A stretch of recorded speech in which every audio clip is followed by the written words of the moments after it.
મણીલાલની કીધું આવી 3 દાડા એટલે 3 દાડાથી આ કરવું પછી અમારમાં 2-3 કીધું ગાડીમાં નાખીને હલાવો તમે જે આટલામાં અમારો સાહેબ નવરાય તો અમે નવરાય દીધા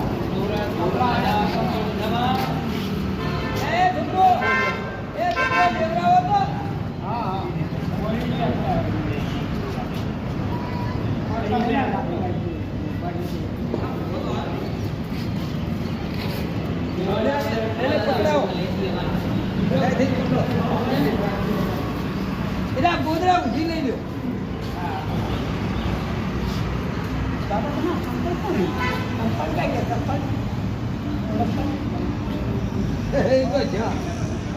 ચંપલ ના હોય નામ દાદા આપનું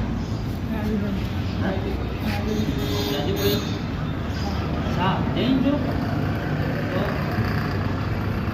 હા સહી વાત ચલો અમારી સાથે ચાલો રવાનું ખાવાનું બધું ચાલશે ને પક્ષી પગમાં વાગી પગમાં બીજા વાગેલું ગમે તે વાગેલું ચલો ચલો જુઓ પગમાં વાગેલું પડી ગયા હોય ને પડી ગયા હોય ને ગમે ત્યાં કોણ છે ઘરમાં દાદા તમારે કોઈ નથી પરિવારમાં છોકરા છોકરી ભાઈ હા કોઈ ભાઈ નહીં અલગ અલગ છે પણ છે તો ખરા ને ભાઈ છે અલગ ભાઈ રાખતા નહીં તમને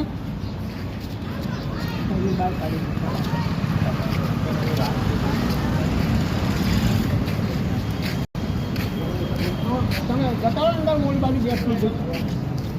બીજા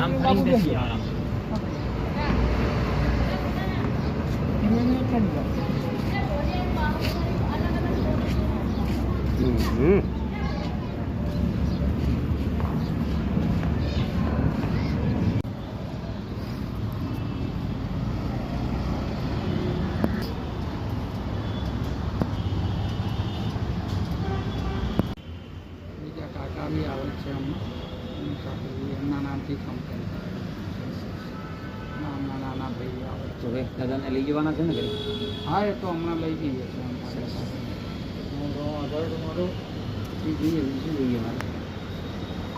અમારો પ્રશ્ન એ છે કે જે માણસ ઘર વખરો થઈ ગયેલો હોય જે પરિવારથી છૂટો પડી ગયો હોય એને પાછો પરિવારને ભેગો બોલાવવાનું કામ અમારું છે જેને માણસને પરિવાર જે માણસે પરિવારને ખોયો હોય અને પરિવારે જે માણસને ખોયો હોય એને પાછું ભેગા મિલાવવાનું કામ આપણે કરીએ છીએ અને અમારું અમદાવાદમાં શ્રી ભીમનાથ પેપર્સના નામથી મારો પ્રિન્ટ વ્યવસાય છે જે વ્યવસાયની અંદરથી જે કંઈ પણ ખર્ચો હોય એમાં અમારે કોઈ જગ્યાએ આજ સુધી દાન ડોનેશન કોઈ જોડે લીધું નથી જે કંઈ ખર્ચો કરીએ છીએ હવે અમારા વ્યવસાયમાંથી જે કમાઈએ એમાંથી વાપરીએ છીએ કોઈની જોડે લેતા નથી રૂપિયો પણ એ અમારી એની સેવા છે તમે પણ આગળ કોઈ એવું તમારા આસપાસ મળે એવી સ્થિતિમાં કોઈ માણસ હોય તો એની તમે પણ સેવા કરજો વધારે રાખી ના શકીએ તો કઈ વસ્તુ નહીં પણ એને નવડાઈ દોવડાઈને વ્યવસ્થિત કપડાં પહેરાવજો તો એને અઠવાડિયા માટે પણ એના શરીરને શાંતિ મળે ને બહુ સમયથી નાયો ધોયો ના હોય તો એના આશીર્વાદ આપણને મળવાના છે કારણ કે આપણે એક દિવસ નાતા નહીં તો બીજા દિવસે આ માતાને ખબર આવવાનું આના માણસો વર્ષો સુધી નથી નાયા હોતા એવા ફૂટપાથ ઉપર મળતા હોય છે નવડાયા ધોયા પછી એવી ઊંઘ આવે ને એવો એમને આનંદ આવતો હોય છે ને જેની કોઈ કલ્પના પણ ના કરી શકે આવા 2 દિવસ તમને ક્યારે મળે આજે મળે એમને આજે જ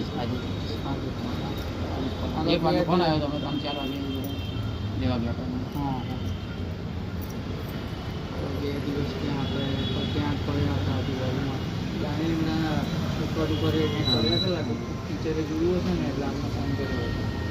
આવી ગયા પપ્પા ચલો હા